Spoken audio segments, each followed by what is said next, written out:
Hoy empieza una nueva etapa.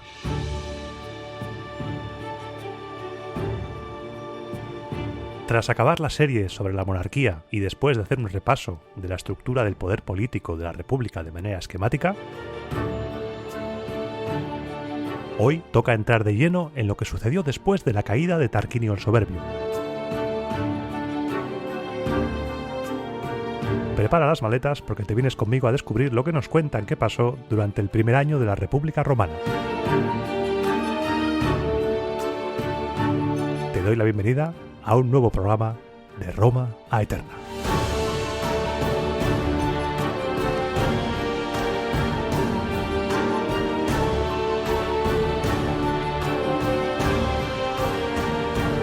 Para empezar a tratar el tema de la República Romana tenemos que empezar, como hacemos con cualquier cosa, por el principio.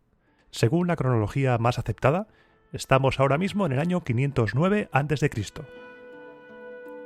Para no estar repitiendo, todas las fechas de las que te voy a hablar durante este programa serán antes de Cristo, salvo si digo lo contrario.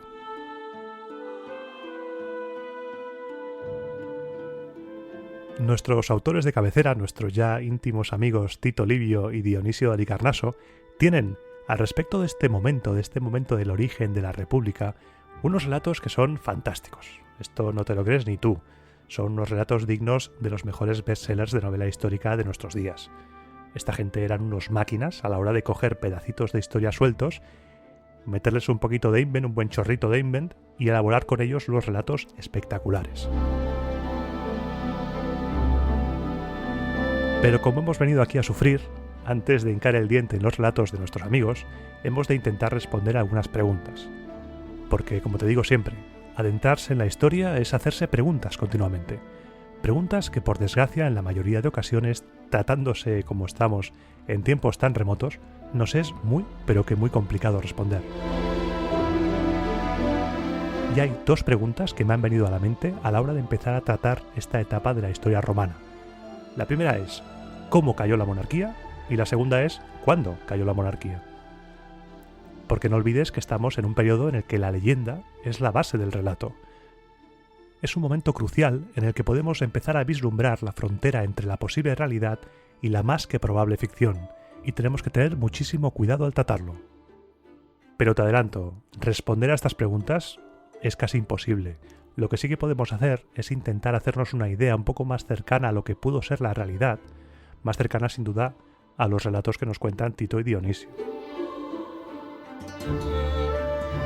Y voy a abordar la primera pregunta. ¿Cómo cayó la monarquía? ¿Podemos saber realmente cómo cayó la monarquía? Si hacemos un previously, como en las series de televisión, recordarás que en el último programa de la serie dedicada a los reyes, Tarquinio el Soberbio fue condenado al exilio tras una revuelta de corte aristocrático encabezada por Bruto y Colatino tras el episodio de la violación de Lucrecia por parte de uno de los hijos del rey y su posterior suicidio. Un episodio en el cual Sonia Chávez se puso en el papel de Lucrecia y mira, los pelos como escarpias. Y me lo estoy señalando como si me estuvieras viendo, pero no me estás viendo porque esto es un programa de podcast. Así que todo bien, en mi cabeza todo va bien. En esta versión, tras ser condenado Tarquinio el Soberbio al exilio, la República empieza inmediatamente como si tuvieran en la recámara guardada toda la estructura del Estado republicano. Venga, saca la República, venga. O como si lo único que cambiara con este nuevo sistema fuera la figura del rey, poniendo en su lugar a dos cónsules que se iban turnando para que el pueblo no pensara que en lugar de un rey tenían dos, que ostentarían el poder supremo político y militar, dejando a una tercera figura, el llamado Rex Sacrorum, a cargo de los asuntos religiosos. Esta transición se hizo de manera muy tranquila, muy calmada, casi instantáneamente. Hay quien piensa que este relato es demasiado bonito como para ser cierto. Sí, es muy bonito, demasiado. Pero pudo pasar, o no. La otra opción es contemplar que quizá no fuera todo tan pacífico como nos han contado. Y tenemos pruebas que nos pueden llevar a pensar que fue un proceso mucho más movido de lo que nos cuentan.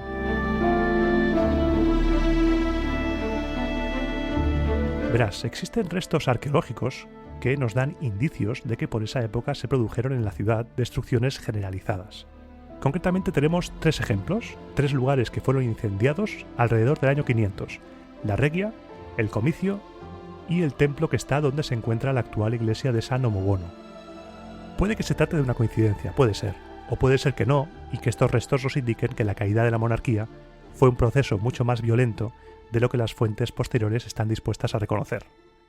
Que por cierto, la Regia, comentarte que era el lugar en el que el Rex Sacrorum ejercía sus tareas en época republicana, pero es que además, aparte de ser ese lugar en el cual hacía sus tareas, hay buenas razones para pensar de que en época anterior la Regia pudo haber sido la casa del rey, no solo por su nombre, sino por también el hallazgo que te comenté en el programa de introducción a la monarquía. Esa inscripción con la palabra Rex en un buquero del siglo VI fue ahí en ese lugar.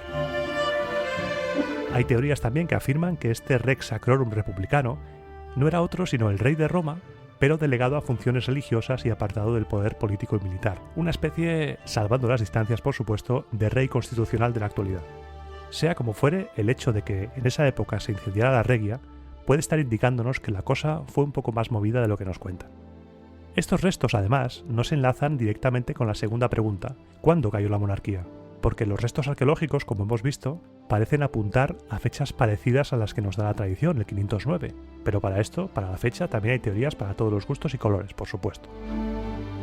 A la hora de datar el inicio de la República, tenemos varias maneras. Por un lado, los romanos calculaban la fecha de inicio de la República por medio de los fastos consulares, la lista de los magistrados supremos elegidos anualmente, como viste en el programa anterior, y que se remontan al 500 aproximadamente. Las fuentes de las que disponemos ofrecen varias versiones a partir del 300 hacia atrás. Por ejemplo, Polibio dice que Bruto compartió el primer consulado con Marco Horacio, pero tanto Tito como Dionisio no nombran a Marco Horacio hasta el final. Lo que sí que es sorprendente y le da credibilidad a estas listas es que son muy parecidas pese a estar basadas en varias fuentes distintas, y todas ellas se remontan a poco antes del año 500. La versión más larga, la de los fastos capitolinos, se remonta al 509 y la más corta, la de Tito Livio, empieza en el 502 o 501. Dionisio, por su parte, también parece confirmar la datación de los fastos capitolinos, ya que cita un documento que menciona el censo realizado durante el consulado de Lucio Valerio Potito, Potito, y Tito Manlio Capitolino, en el año 119 después de la expulsión de los reyes.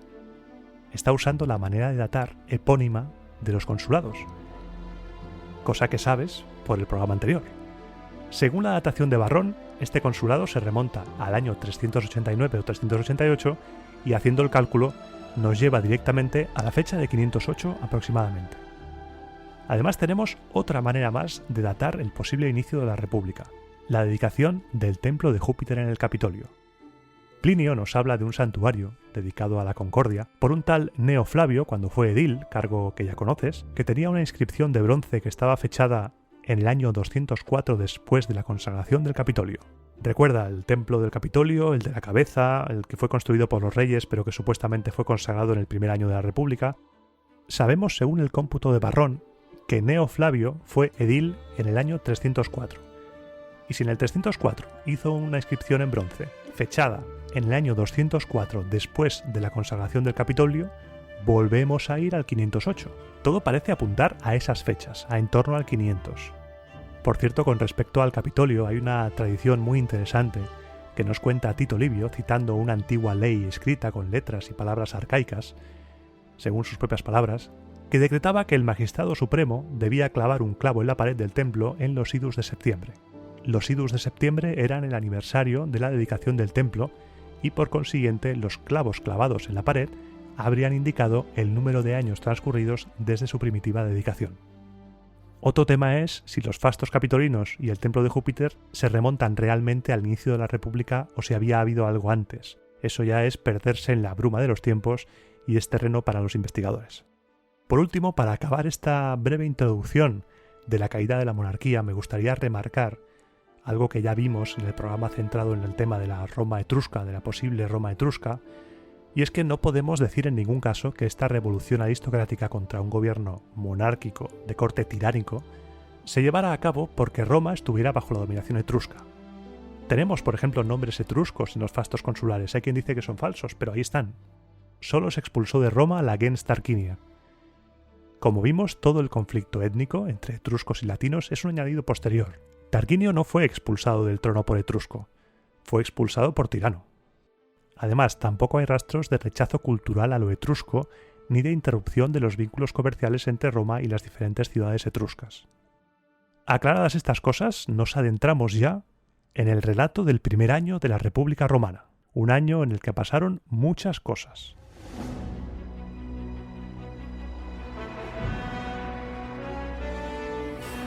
Tras decidir el exilio del rey, Tito Livio nos cuenta que Bruto se dirigió al campamento de Ardea, no olvidemos que Roma estaba en ese momento, según nos cuentan, en guerra, con el fin de anunciar la noticia al ejército y de asegurarse su lealtad. Pero, cosillas de la vida, fue por un camino secundario y no se encontró con el rey. El rey Tarquinio iba a toda mecha, corriendo con su caballo, el pobre iba agotado, el caballo, para intentar revertir la situación y recuperar el trono. Bruto llegó a Ardea y Tarquinio llegó a Roma con resultados completamente diferentes. Tarquinio se encontró con las puertas cerradas y le fue notificado su destierro. En cambio, al libertador de Roma lo recibieron con alegría en el campamento, con vivas, con ansia de libertad, y los hijos del rey fueron expulsados. 2 de ellos se fueron con su padre en su destierro, primero pasando por Caere y acabando en Tarquinia. En cambio, Sexto Tarquinio se fue a Gabios. Si te acuerdas del programa de Tarquinio el Soberbio, fue la ciudad que intentaron tomar y que al final tomaron conspirando y engañando. Sexto Tarquinio se hizo el amo conspirando y volvió como si fuera su casa. Yo aquí vuelvo y no ha pasado nada. Pues te equivocas, chaval. Tito Livio nos dice que Sexto fue asesinado en venganza por la que había liado en Gabios. El karma tarda pero te golpea.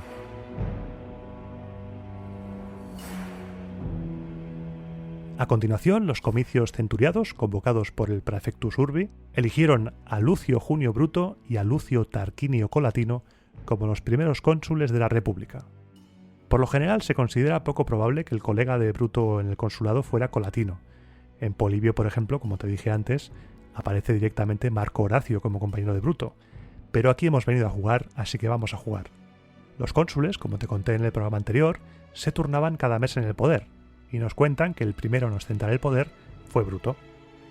Y lo primero que hizo Bruto fue hacer jurar al pueblo que no toleraría que nadie reinase en la ciudad. Después incrementó el número de senadores hasta un total de 300. Y también, según leemos en Dionisio, se restablecieron antiguas leyes promulgadas por Servio Tulio, que gloria estés, y que el Soberbio había abolido. En cuanto a los temas religiosos, como algunos sacrificios públicos habían sido siempre realizados por el rey, y con la excusa de que en ningún terreno se echase en falta a los reyes, Tito Livio nos cuenta que se creó la figura del Rex Sacrorum. Este Rex se encargaría solamente de los asuntos religiosos, tendría vetada la actividad política y la actividad militar. Al pasar de los años, este Rex Sacrorum fue subordinado a la autoridad del Pontifex Maximus.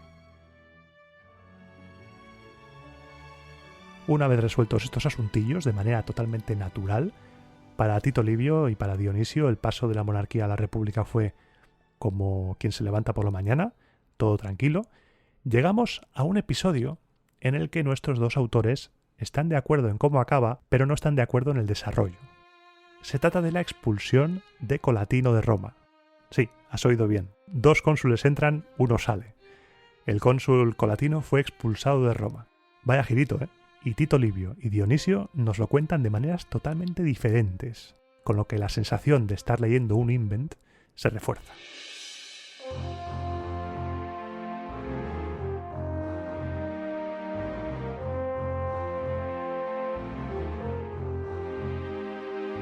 Empecemos por la versión de Tito. Tito Livio nos dice que el nombre de Tarquinio era mal visto por la gente. Los tarquinios se habían habituado más de la cuenta a reinar. Habían expulsado al Soberbio, sí, pero el poder estaba en manos de otro Tarquinio, de Tarquinio Colatino. Esto en el pueblo fue dejando el pozo de que los tarquinios no sabían vivir como simples ciudadanos y que eran un peligro para la libertad. La estirpe real tenía que irse de la ciudad para ser realmente libres. Estos rumores, este run-run entre el pueblo, le llegó a Bruto, que un día, sin filtro alguno, porque este hombre, si de algo carecía era de filtro, se lo soltó a Colatino, le dijo, y cito textualmente de Tito Livio: «Tú, Lucio Tarquinio, libéranos de este temor por tu propia iniciativa. Lo tenemos presente y lo proclamamos. Tú expulsaste a los reyes. Completa entonces tu acción bienhechora y aleja de aquí el nombre real. En cuanto a tus bienes, no te preocupes. Tus conciudadanos te los dejarán, yo te lo garantizo, e incluso, si los tuyos no te son suficientes, te los incrementarán espléndidamente. Márchate pues como amigo, libera a la ciudad de un temor tal vez infundado, pero tal es el convencimiento que existe de que la realeza desaparecerá de Roma únicamente cuando se vaya la familia Tarquinia. Aquí quiero comentar que Bruto tiene un cuajo enorme, porque Bruto, aunque no comparta nombre, las fuentes nos han contado que Lucio Junio Bruto era hijo de Tarquinia, una de las hijas del Soberbio. Bruto era sobrino de Tarquinio el Soberbio, era sobrino del rey. Bruto era Tarquinio también, era familia del rey. Bruto se gastaba unos big coconuts de alto nivel. La sorpresa de Colatino te la puedes imaginar. Se debió quedar loco, diciendo, ¿en serio? ¿En serio, Bruto? O sea, ¿me lo estás diciendo en serio tú que eres sobrino del rey? La cosa se lió tanto que hasta la nobleza insistió e incluso su propio suegro, el padre de Lucrecia, Espurio Lucrecio, le dijo que lo mejor que podía hacer era marcharse de la ciudad. Pobre hombre, te quedas viudo, ayudas a liberar Roma de la tiranía de Tarquinio y como premio te dan un aplauso, el juego del programa y hasta luego, Lucas. Colatino no tuvo más remedio que irse. Según la versión de Tito Livio, se fue, cogió sus cosas y se exilió a Lavinium, donde murió. Posteriormente, Bruto, previa autorización del Senado, presentó al pueblo una propuesta de destierro contra todos los miembros de la familia Tarquinia. Yo me imagino a alguien preguntándole a Bruto, oye, pero tú no eras... No, tu madre no eres sobrino tú de... ¿No? ¿No? Y Bruto diciendo, no, se equivoca, yo soy tipo de incógnito. Yo no soy sobrino de Tarquinio el Soberbio, yo soy patricio de incógnito. Consumado el destierro de casi toda la gens Tarquinia, hacía falta un nuevo cónsul, y los comicios centuriados eligieron como colega de Bruto en el consulado a un tal Publio Valerio, un consulado así en confianza, que no nos escucha nadie, que mucha gente cree que es más falso que un denario de barro, cosillas del invent. Este Publio Valerio es un personaje que se destacó supuestamente en la expulsión de los reyes. Esta es la versión del destierro de Colatino y de los Tarquinios, de algunos, porque Bruto y sus Big Coconuts estaban ahí todavía, que nos cuenta Tito Livio. Para llegar a la versión de Dionisio de Halicarnaso tenemos que avanzar un poquito más en el relato. Ahora olvídate de que Colatino fue expulsado. Ahora vamos a seguir el relato con Colatino como cónsul. Y pasamos la acción del escenario A, Roma, al escenario B, la corte de Tarquinia.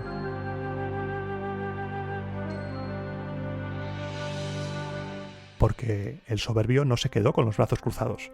Según el relato de Dionisio, Tarquinio el Soberbio se había refugiado en la ciudad de Tarquinia apelando al sentimiento familiar. Sobornó con regalos a todas las autoridades y apeló al parentesco que les unía para, entre lágrimas, convencerles de que enviaran embajadores a Roma con el fin de intentar negociar que le permitirán conservar sus bienes y quién sabe si vivir en Roma como un ciudadano más. Y enviaron embajadores.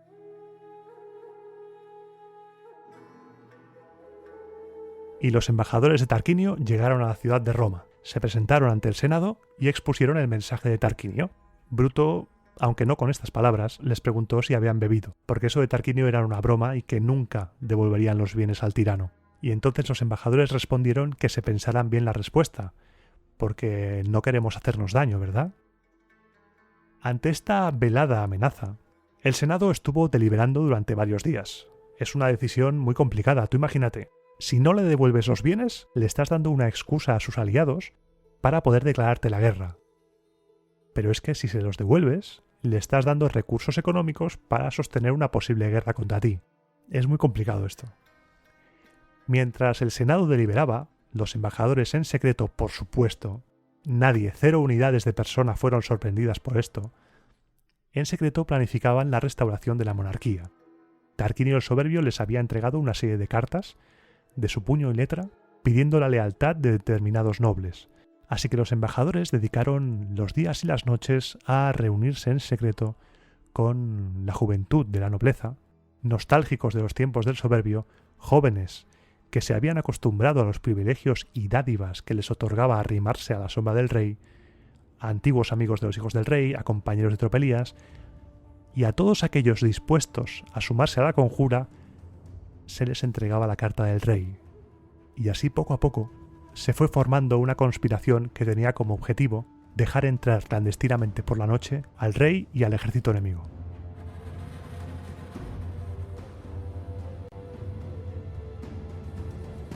Los cabecillas del plan eran los hermanos Marco y Manlio Vitelio y los hermanos Lucio y Marco Aquilios. Los Vitelios daba la casualidad que eran hermanos de la mujer de Bruto, eran los cuñados de Bruto, y los Aquilios eran, según Tito Livio, nietos de Colatino y, según Dionisio, sobrinos de Colatino. Como ves aquí, cada uno dice lo que le da la gana. Así que para resumir, te diré que los Vitelios eran parientes de Dionisio y ya está. Como te he dicho antes, la mujer de Bruto era familia de los Vitelios y de aquel matrimonio habían nacido 2 hijos, Tito y Tiberio. Y lo que te estás temiendo sucedió. Los hijos de Bruto, Tito y Tiberio, acabaron metidos en la conspiración por sus tíos. Finalmente el Senado, tras varios días en los cuales se fue cociendo chup chup a fuego lento la conspiración, decidió restituir los bienes del soberbio y eso prolongó todavía más la estancia de los emisarios en Roma. Los cónsules dieron un permiso a los embajadores para quedarse durante más tiempo con el fin de poder mover toda la logística relacionada con los bienes, adquirir, por ejemplo, carros con los que transportarlos. Este tiempo extra, por supuesto, fue un regalo de los dioses para los embajadores y se dedicaron a seguir conspirando día y noche, venga, pico y pala, para intentar reunir a más y más gente en la conjura.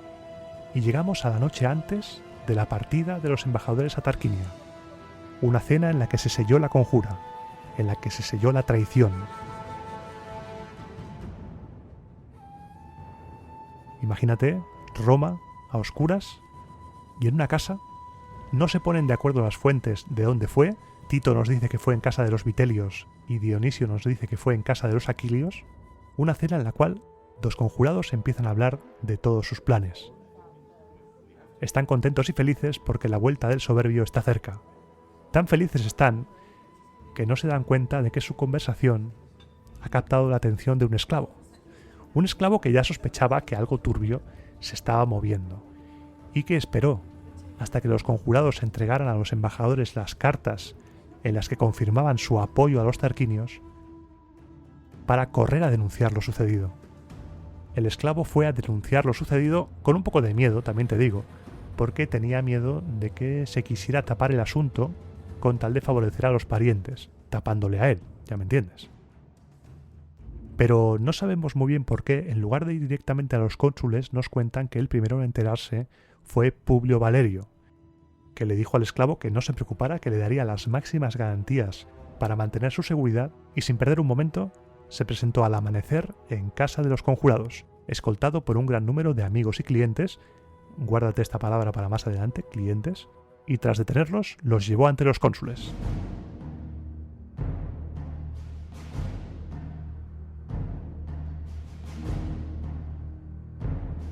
Llegó el día y los cónsules, con Bruto a la cabeza porque todavía estaba en ejercicio activo, se sentó en su tribuna y examinó las cartas de cada uno de los conjurados. Él ya sabía que estaban sus hijos detenidos, así que fue examinando una tras otra las cartas hasta que llegó a 2 que portaban los sellos de su familia. Rompió los sellos, reconoció sin duda la letra de sus hijos y ordenó al secretario que leyera las 2 cartas para que todo el mundo las escuchara. Toda Roma escuchó cómo los hijos de Bruto se ponían al servicio del soberbio para ayudarle en su vuelta a Roma. Tras acabar la lectura, ordenó a sus hijos que si querían decir algo en su defensa, lo hicieran en ese mismo momento. Ninguno de los 2 negó su implicación en la conjura. Lo único que hicieron fue llorar y lamentar su destino, apelar a los sentimientos paternos para intentar esquivar el fatal destino que se cernía sobre ellos. Cuentan que Bruto, impertérrito, se levantó, impuso silencio y ante la expectación general por ver a qué condenaba a sus hijos, les impuso la pena de muerte. Bruto mandó ejecutar a sus hijos por traidores.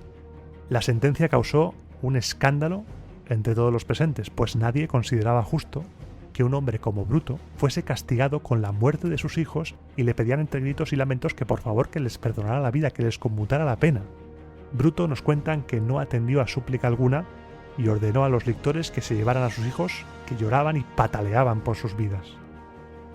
Uno podría pensar que al ser los hijos del cónsul serían ejecutados en privado sin que el escarnio fuera público, pero nada más lejos de la realidad. Bruto trató a sus hijos como si fuera cualquier malhechor. Se les dio el mismo trato. En público se les desnudó, se les azotó y posteriormente se les decapitó por traidores a Roma.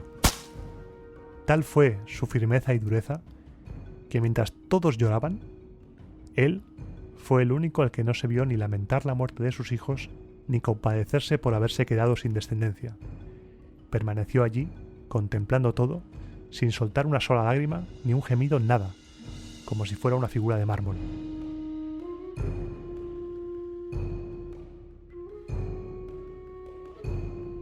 Es durísimo esto de Bruto.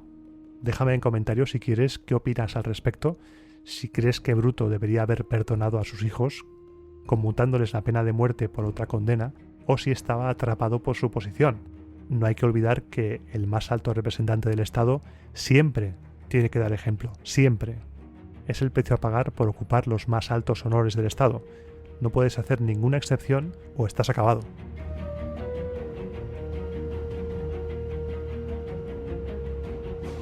Tras la ejecución de los hijos de Bruto, llegó el turno de los Aquilios, los parientes de Colatino, e hizo exactamente lo mismo que con sus hijos. Ordenó al secretario que leyera sus cartas y tras haberlo hecho, les ordenó que si tenían algo que decir, que lo dijeran ahora. Los dos chavales se arrojaron a las rodillas de su pariente, de Colatino, llorando, suplicando por su vida. Bruto, tras contemplar que los chavales no querían defenderse, ordenó a los lictores que los cogieran, se los llevaran, los azotaran y los ejecutaran, como había hecho con sus hijos. Colatino en ese momento dijo: «Hey, un momento, vamos a calmarnos», y le pidió a Bruto si podían hablar un momento a solas. Y aquí entramos en la versión de Dionisio de Halicarnaso de la expulsión de Colatino de Roma. Atiende porque es jugoso. Colatino, tras llevarse a Bruto aparte, le pidió que no mandara a ejecutar a los muchachos.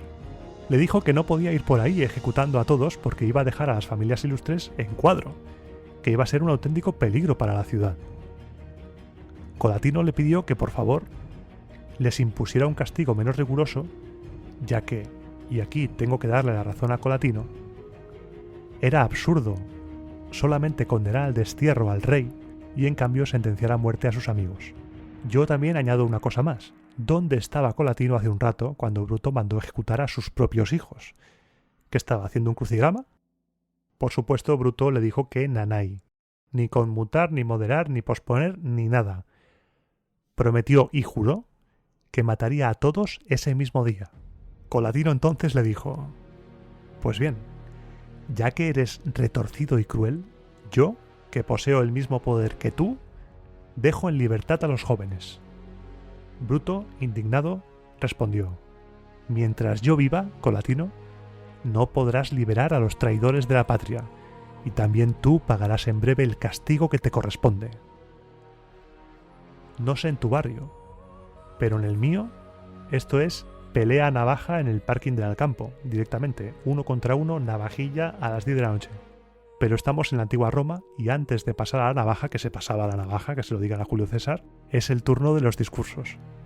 Y Bruto, enfurecido, convocó al pueblo en la asamblea. Cuando el foro se llenó por completo, Bruto se adelantó, colocó a su lado a los senadores más distinguidos y pronunció un encendido discurso que por supuesto te voy a reproducir y que es obra de Dionisio de Halicarnaso. «Ciudadanos, silencio, ciudadanos. Quisiera que mi colega Colatino aquí presente compartiese en todo mis opiniones y no solo de palabra, sino también de hecho, odiara y combatiera a los tiranos. Pero ya que es evidente que piensa lo contrario que yo y que está próximo a los tarquinios no solo por la sangre, sino también por su modo de pensar, pues intenta reconciliarse con ellos y mira por su propia conveniencia en contra de los intereses de la comunidad, yo estoy dispuesto a impedirle llevar a cabo sus dañinos propósitos, y este es el motivo por el cual os he convocado. Os contaré primeramente en qué peligro se ha visto el gobierno de Roma y luego cómo los ha afrontado cada uno de nosotros.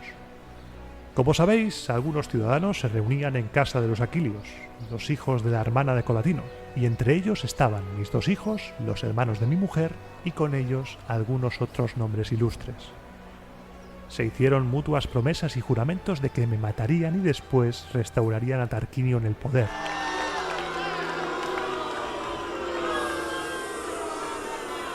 Habían escrito de su puño y letra cartas al respecto que sellaron con sus propios sellos y se disponían a enviar a los exiliados.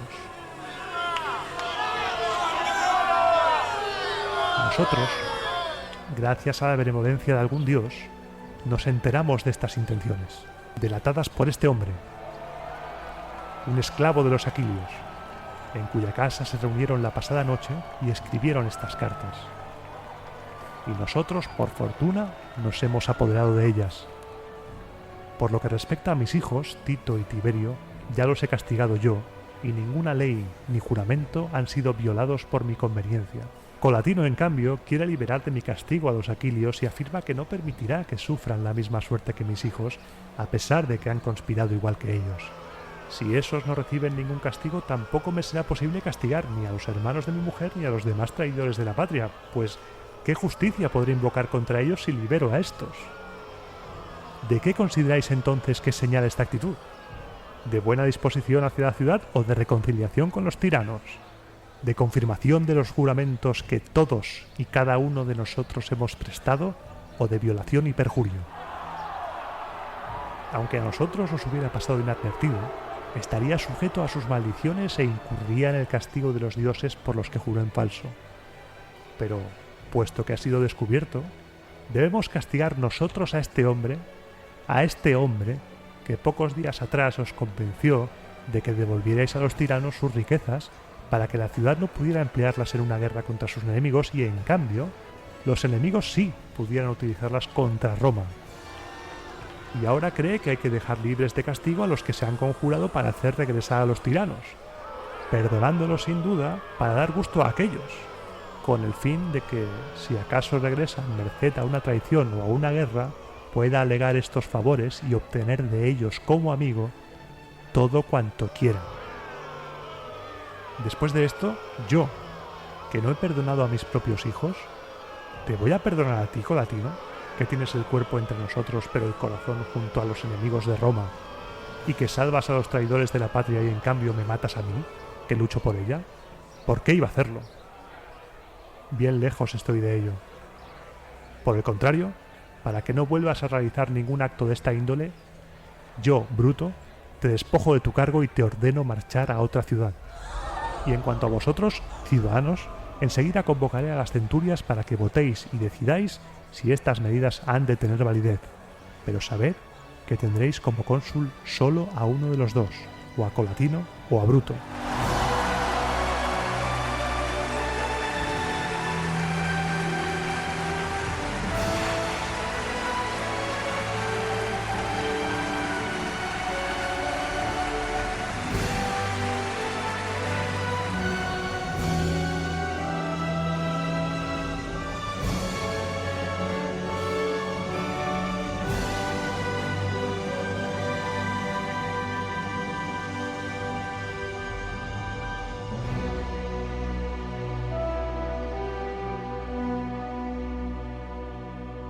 Mientras Bruto pronunciaba el discurso, Colatino no paraba de gritar, llamándole intrigante, traidor, mentiroso, vamos, de todo a Bruto.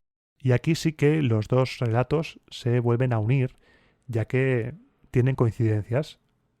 Aparece el suegro de Colatino, Espulio Lucrecio, y le aconseja dimitir y marcharse de la ciudad manteniendo su honor y sus bienes.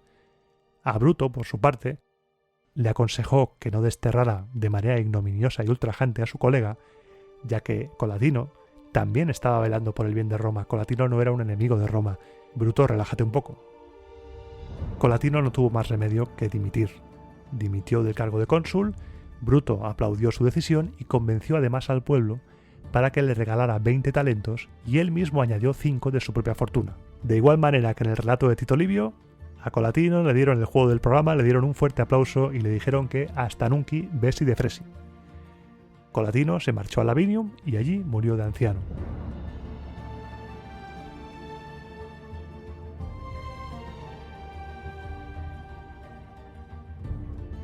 Tras el exilio de Colatino se eligió un nuevo cónsul, Publio Valerio, y se ejecutó a todos los conspiradores. Ahí no quedó, ni uno. Una vez establecidos en el consulado, Bruto y Publio Valerio, según el relato de Dionisio, se llevaron a cabo 3 grandes medidas. En primer lugar, aumentar el número de senadores a 300, que ya lo vimos antes con Tito Livio, pero Dionisio nos lo pone aquí.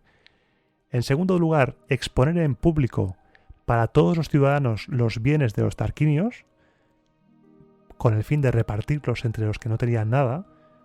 Todo se repartió entre el pueblo, salvo una propiedad, una llanura situada entre la ciudad del río. Era una llanura consagrada a Marte, que tenía trigo plantado, y se prohibió que se saqueara esa propiedad. El trigo se cosechó y fue todo arrojado al Tíber, que en ese momento llevaba poco caudal, y al juntarse con el fango del fondo del río, nos cuentan que con el paso de los años fue formando una isla, la isla Tiberina, la actual Isola Tiberina, esa isla que está en medio del Tíber, muy bonita por cierto y que se puede visitar. Este es el origen legendario de la isla.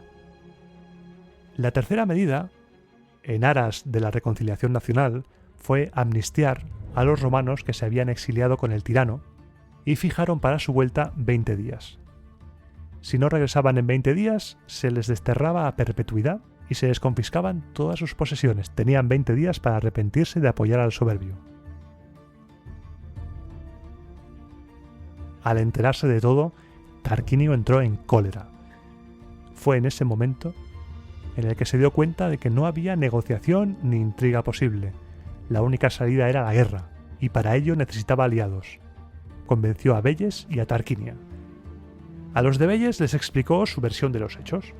Les dijo que una conjura criminal le había echado del trono, que sus bienes habían sido saqueados y que él reivindicaba su patria y su trono para castigar la ingratitud de sus súbditos y que le ayudaran a vengarse de los romanos. Aquí, Tarquinio pedía ayuda a Velles para recuperar el trono de los romanos, a la vez que apelaba a luchar contra ellos para vengarse de los romanos. Aquí Tarquinio pedía ayuda a Velles para recuperar el trono de los romanos, a la vez que apelaba a luchar contra los romanos para vengarse de ellos. Pero ¿qué fantasía política diplomática es esta? Se está marcando un Fernando VII de manual. Con tales argumentos, los de Velles iban a topísimo con Tarquinio, a tope.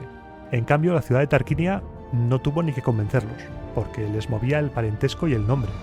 Para ellos era un honor que uno de los suyos reinase en Roma, con lo que también irían a tope con él.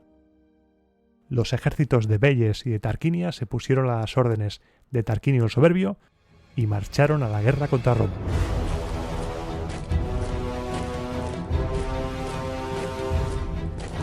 Las tropas de Velles y Tarquinia se adentraron en territorio romano y los cónsules salieron a su encuentro.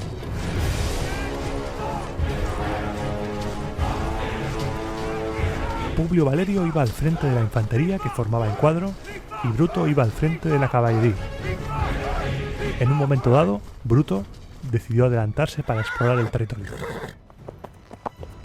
Las tropas de Velles y Tarquinia marchaban de un modo semejante. La caballería a la cabeza, bajo el mando de Arrunte Tarquinio, hijo del rey, y detrás la infantería, con Tarquinio el Soberbio al frente. Arrunte, que también se había adelantado, vio de lejos los lictores y dedujo que allí había un cónsul. Espoleó a su caballo y tras acercarse lo suficiente reconoció a Bruto. Encendido de cólera, se giró a sus hombres y gritó: «Ese hombre es el que nos echó de nuestra patria, que nos echó al destierro. Vedlo ahí, sí, es el que avanza orgullosamente adornado con nuestros distintivos. Sedme propicios, dioses vengadores de los reyes». Dicho esto, se lanzó violentamente contra Bruto. Bruto al poco se dio cuenta de que Arrunte estaba cargando contra él y aquí Tito Livio lanza una pullita, quizá una pullita a su tiempo, diciendo que, cito textualmente, por entonces los generales tenían a honra iniciar personalmente la lucha.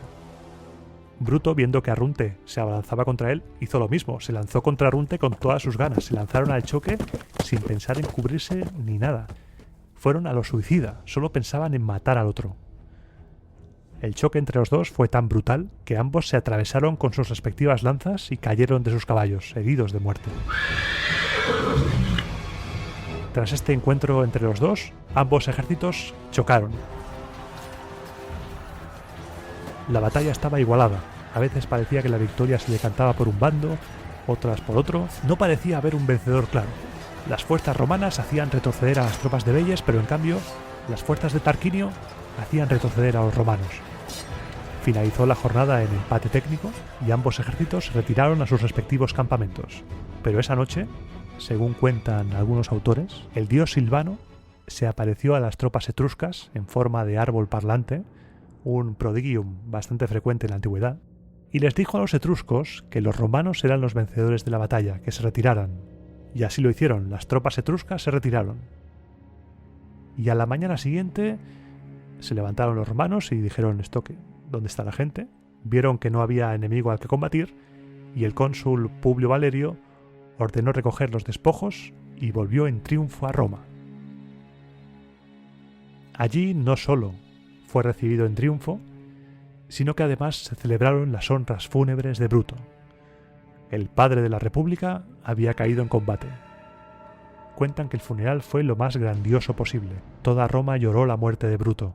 Cuentan que las matronas romanas guardaron luto por la muerte de Bruto como si hubiera muerto un padre. Bruto siempre fue considerado el vengador del pudor ultrajado. Lucrecia nunca fue olvidada. Que por cierto, y ahora que Bruto ha muerto, quizá habría que hablar de un tema que pulula en el aire, pero que quizá nadie se atreve a mencionar. Y es que si atamos cabos, Marco Junio Bruto, el que conspiró para matar a Julio César, no puede ser descendiente de este Bruto, por varias razones que te da Dionisio de Halicarnaso. Para empezar, este Bruto, el Bruto que estamos contando ahora, ejecutó a sus hijos y murió sin descendencia. Descendencia directa, por lo tanto, ya no puede tener. Pero es que además, Dionisio nos dice que los junios y los brutos que decían descender de este Lucio Junio Bruto eran todos de origen plebeyo y no había ningún patricio. Así que complicada cuestión tenemos ahí. ¿Tú qué opinas? ¿Se les fue de las manos el invent? Yo creo que sí. Y una vez acabado el funeral, nos quedamos con Publio Valerio al frente del Estado romano, como único cónsul. Menudo marrón. Sin comerlo ni beberlo, se había quedado solo. Y digo marrón porque quedarse solo en el puesto de cónsul es un peligro, y más en este momento. Su popularidad fue cayendo en picado. Pasó de tener el favor del pueblo a ser sospechoso de aspirar al trono, porque pasaban los días y no había hecho elegir un colega que sustituyera a Bruto, y seguía estando él como único cónsul. Pero además hay otra historia relacionada con Publio Valerio, una historia que nos puede entroncar con la actualidad y nos demuestra que el ser humano nunca ha cambiado y nunca cambiará. Y es que nos cuentan que Publio Valerio se estaba construyendo en lo alto de la colina Velia, una elevación de terreno que estaba en dirección al Esclino, por el Palatino en dirección al Esclino, se estaba construyendo una ciudadela inexpugnable, un auténtico casoplón, el casoplón del Valerio.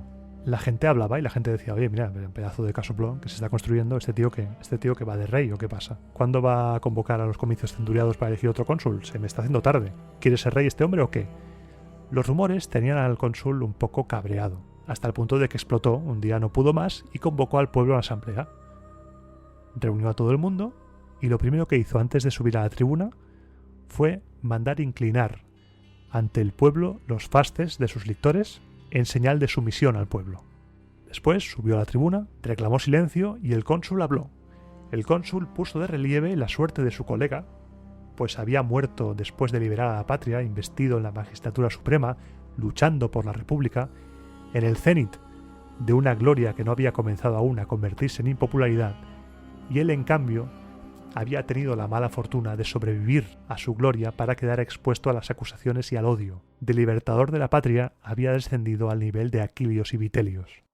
Y así nos cuentan las fuentes que habló Publio Valerio. ¿Es que nunca virtud alguna va a ser a vuestros ojos probada hasta el punto de ser impermeable a la mancha de vuestras sospechas? Yo, el enemigo acérrimo de la monarquía, ¿Iba a temer que recayese sobre mí la acusación precisamente de ambicionar el trono? Yo, aunque habitase incluso en la ciudadela misma del Capitolio, ¿iba a creer posible que mis compatriotas me temiesen? ¿Mi prestigio ante vosotros tiene una base de apoyo tan endeble? ¿Vuestra confianza en mí tiene unos fundamentos tan poco sólidos que os importa más dónde vivo que quién soy? La casa de Publio Valerio no va a comprometer vuestra libertad, Quirites. No tendréis que preocuparos por la colina Velia. No os preocupéis. Trasladaré mi domicilio al llano, más aún, lo haré bajar al pie de la colina para que viváis a mayor altura que yo, que soy un ciudadano sospechoso. En lo alto de la Velia, que edifiquen aquellos en cuyas manos está más segura la libertad que en las de Publio Valerio. Y así lo hizo. Publio Valerio finalmente cuentan que no se construyó el casoplón y que en su lugar se construyó una casa al pie de la colina Velia. Como ves, aunque de este relato nos separan 2500 años, nada ha cambiado, porque Publio Valerio era realmente, según nos cuentan, claro, un defensor de la República y un defensor de la libertad. Es más, después de todo esto, propuso unas leyes que no solo iban a librarle de la sospecha de pretender el trono, sino que iban a demostrar que era lo opuesto a un pretendiente al trono, y por ello se ganó tal apoyo entre la gente que recibió el sobrenombre de Publícola, amigo del pueblo. Nos cuentan tanto Tito como Dionisio que las leyes valerias eran esencialmente dos. Una, en la que expresamente prohibía que existiera un magistrado romano que no hubiera recibido el cargo del pueblo, y además imponía la pena de muerte para cualquiera que violara esa ley, pero a más, concedía la impunidad a quien matara a ese transgresor. Tú tenías la potestad de poder matar a quien se haya intentado proclamar rey. Era una prohibición de facto de la monarquía. Y la segunda ley decía que si un magistrado cualquiera quiere matar, torturar o multar a algún romano, ese romano podía citar al magistrado ante el pueblo para que fuera éste quien juzgase, sin sufrir mientras tanto daño alguno hasta que el pueblo hubiera votado su caso. Tras la aprobación de estas leyes se celebraron los comicios para elegir un colega de consulado que reemplazara al fallecido Bruto. Aquí nos cuenta que fue elegido en primera instancia Espurio Lucrecio, el padre de Lucrecia, pero el pobre ya no estaba para muchos trotes y al cabo de pocos días murió. En su lugar se eligió a Marco Horacio Pulvilo. Como pequeña anotación, ya sabes que a mí me gusta dejar las cosas lo más atadas posible, decirte que lo de las leyes está guay, salvo un pequeño detalle, y es que realmente estas leyes, las leges Valeriae Horatiae, fueron promovidas por los cónsules Lucio Valerio y Marco Horacio en el 449. Nombres muy parecidos a los que estamos viendo en este relato. No olvides que todavía estamos atravesando la niebla de la fantasía. Fue entonces cuando ambos cónsules decidieron que las hachas de los fasces solo se pudieran utilizar fuera de la ciudad y que dentro de ella solo se usaran varas. Y aquí encaramos ya, Quirite, la recta final del relato, y nos queda hablar de la dedicación del templo, de la consagración del templo de Júpiter. Los dos cónsules echaron a suertes cuál de los dos dedicaba el templo de Júpiter en el Capitolio, y la suerte decidió que fuera Marco Horacio quien lo hiciese. Publícola, en cambio, partió a la guerra contra Velles. Esto sentó fatal a los partidarios y amigos de Valerio, porque no veían justo que este hombre recién llegado, Marco Horacio, fuera el encargado de algo tan importante para el Estado como la consagración del templo de Júpiter, y trataron de impedirlo por todos los medios, o sea, de cualquier manera. Incluso nos cuentan que cuando Marco Horacio estaba ya a punto de dedicar el templo con la mano puesta sobre la jamba de la puerta e invocando a los dioses, le dijeron que su hijo había muerto. La respuesta de Marco Horacio fue, sin soltar la puerta, dijo: bueno, pues me lo enterráis, que aquí estamos consagrando cosas, y siguió consagrando el templo. Terminó la invocación y dedicó el templo de Júpiter. Estas historias son alucinantes. Y todo esto que te he contado en el programa de hoy, pasó, según las fuentes literarias, durante el año siguiente a la expulsión de los reyes. Aburrirse, lo que se dice aburrirse, no se aburrieron precisamente. Al año siguiente fueron nombrados cónsules Publio Valerio, por segunda vez, ya se estaban saltando la prohibición de no repetir cargos, y Tito Lucrecio. Pero eso es tema para el próximo programa sobre la República. Por hoy lo dejamos aquí, con Marco Horacio agarrado a la jamba de la puerta, consagrando el templo, y con Publícola marchándose a la guerra contra Velles. el primer año de la República Romana fue un año ajetreado.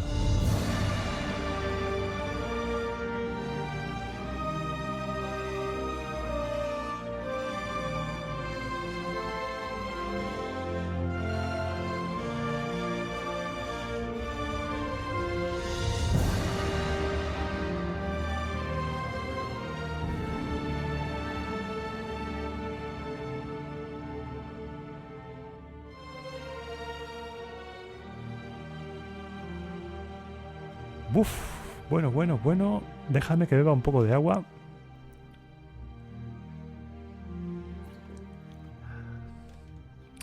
Si es la primera vez que escuchas el programa, te doy la bienvenida a la sección que no tiene nombre, la sección que he pedido que me ayude la gente a ponerle nombre, pero como soy un desastre, al final cada día le pongo un nombre diferente. Hoy no sé qué nombre darle, porque hoy estoy destruido. Estás escuchando la tercera grabación. He grabado el programa 3 veces. porque no me gustaba cómo estaba quedando. ¿Sabes? Cuando dices no me gusta cómo está yendo y ese afán perfeccionista me ha llevado a grabar esto 3 veces.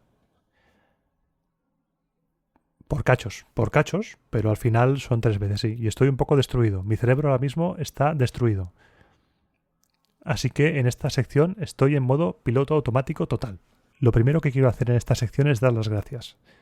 Darte las gracias a ti por estar ahí escuchándome. Pensarás, Iván, cada sección, cada programa dices lo mismo, das las gracias, pero es que en cada programa me das motivos para darte las gracias. Porque lo del anterior programa tenemos que hablarlo, tú y yo muy seriamente. ¿Qué ha pasado ahí? ¿Qué ha sido el programa más escuchado de la historia del podcast?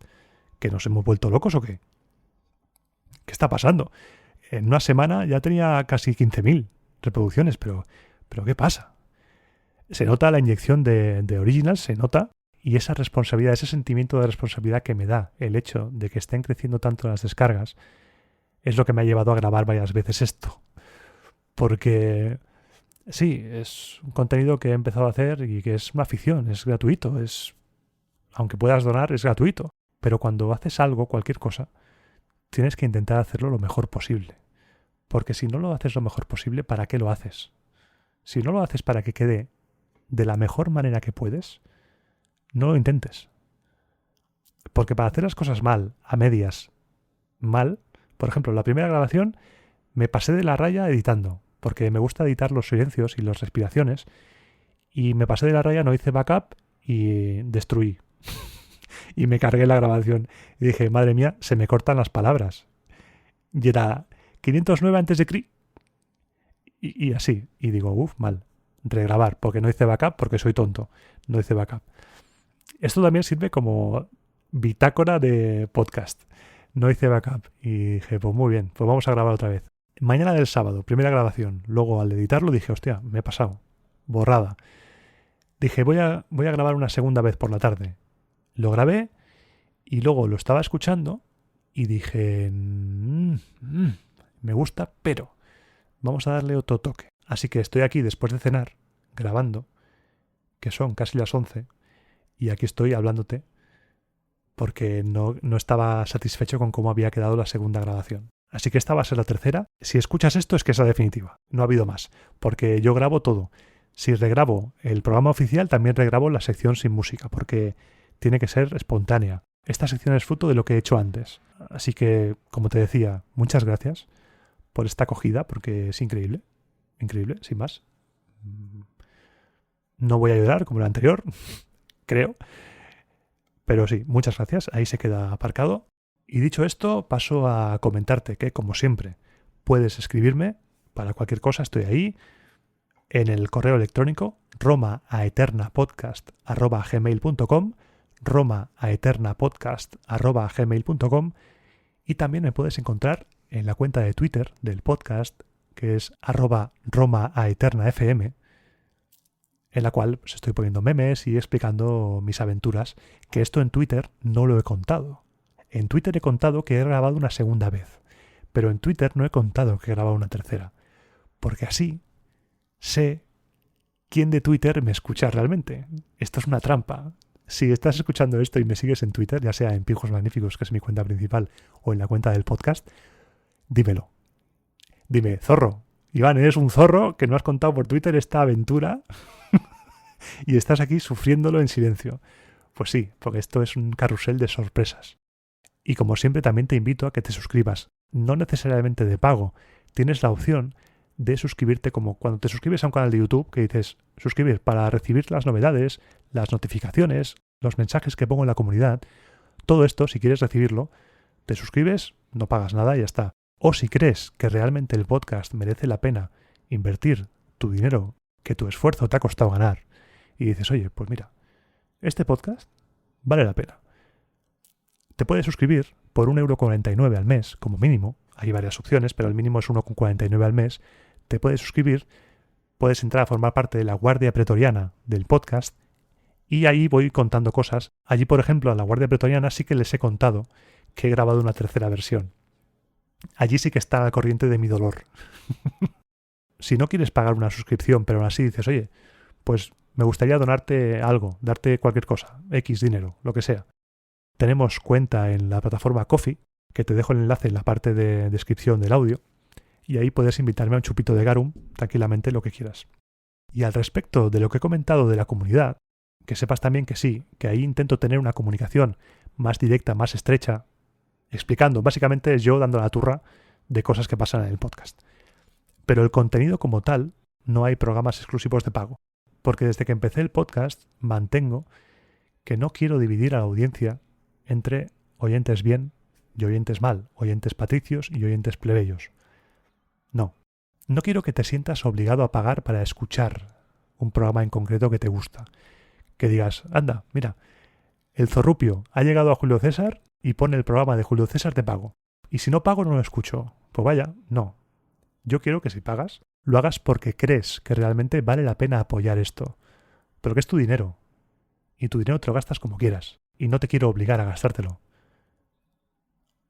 Así que, mientras yo tenga la capacidad de decisión sobre el programa, todos los programas serán gratuitos. Y si quieres apoyarme, que sea por convencimiento. Al final, esta sección se está convirtiendo en una bitácora de podcasting, explicándote mis miserias, y en una tribuna en la cual te suelto mi filosofía ante la vida, con esto de los capítulos de pago. Que lo haga, oye, respetable totalmente. O sea, cada uno hace con su podcast como con su dinero, lo que quiera. Pero yo no me gusta. Y como desde siempre, la honestidad para con la audiencia, para contigo que me escuchas, que estás perdiendo tu tiempo en escucharme, estás invirtiendo ese tiempo, que el tiempo es precioso, el tiempo es valioso, no valoramos el tiempo que tenemos. Y que una persona diga, pues voy a estar 1 hora y media escuchando a este chalao hablando de cosas de Roma. Eso es muy bonito. Y eso hay que agradecerlo. Y no me cansaré nunca de agradecértelo. Porque si yo te estoy hablando es porque tú me estás escuchando. Y ya está. Y ya está. Como diría un amigo mío, y ya está. Así que no me enrollo más, que me enrollo como las persianas. Y voy a poner la música. La pongo ya. Ahí está. Y te emplazo al siguiente programa, que será también sobre la República. Lo que voy a hacer es intercalar. Ahora que tenemos un periodo tan grande de tiempo, voy a hacer 2 programas de trama para avanzar en el tiempo y uno especial. O sea, haré 2, 1, 2, 1. Salvo que ese 1 sea tan denso y tan largo que tenga que dividirse en 2. Que entonces sí serán 2, 2, 3, los que sean. El siguiente programa será sobre la siguiente etapa de la República. No sé si en este programa ya llegaremos a hablar de Lars Porsena, un personaje interesante, el posible 8º rey de Roma. Y el siguiente será un especial y estoy barruntando que sea sociedad romana, patricios, plebeyos y esclavos. Porque tenía pensado hacer un programa especial sobre la esclavitud, pero también he pensado que sería interesante hablar sobre la sociedad, sobre los patricios y los plebeyos, porque la historia de la República de Roma también es la historia de un conflicto social que tiene su germen aquí, en esto que estamos explicando. Y tenemos que sentar muy bien las bases de cómo era la sociedad, cómo creemos que era la sociedad también, que a veces tenemos que tener cuidado con las palabras, cómo creemos que era, porque aquí no había nadie que estuviera allí, cómo creemos que era la sociedad, cómo nos han contado que era la sociedad. E igual ese programa sí que se convierte en 2, porque la esclavitud puede dar también mucho, hay ahí, Iván, hay allí mucho tema. Así que ahí estoy. Cuéntame en comentarios qué te parece la idea. Si crees que Patricios y Plebeyos es uno diferente de esclavos, o si en los 3 puede haber encaje. Yo estoy abierto a cualquier comentario. Siempre que son constructivos, aquí estamos abiertos a todo. Es como un comentario que hubo en el programa anterior, si no recuerdo mal, que igual lo digo mal, Paco, creo que se llama Paco Cantos. Lo voy a mirar, un momento. A ver. Paco Cantos, efectivamente, que decía que se quedó un poco corto el programa de las magistraturas romanas. Y estoy de acuerdo, porque no da la vida para más. Ojalá, y aquí también emplazo, y aquí también apoyo a Paco, ojalá poder, cuando llegue al Imperio Bizantino, haya acabado el Imperio Bizantino, poder revisar estos temas y hacer una ampliación de estos programas, hacer 1 hora por magistratura. Eso sería lo más bonito, porque significará que el podcast sigue ahí, sigue creciendo y estoy pudiendo dedicar tiempo a esto. Porque lo más bonito de esto es que Roma es eterna, sí, pero el podcast también. Y esto se mantendrá. Mientras los servidores estén activos, esto queda para la eternidad. Y cállate ya, Iván, por Dios. Que eres un pesado. Ya está, no digo más, no digo nada más. No, chitón. Te espero dentro de 15 días, pasaré lista como siempre en el próximo programa de Roma a Eterna.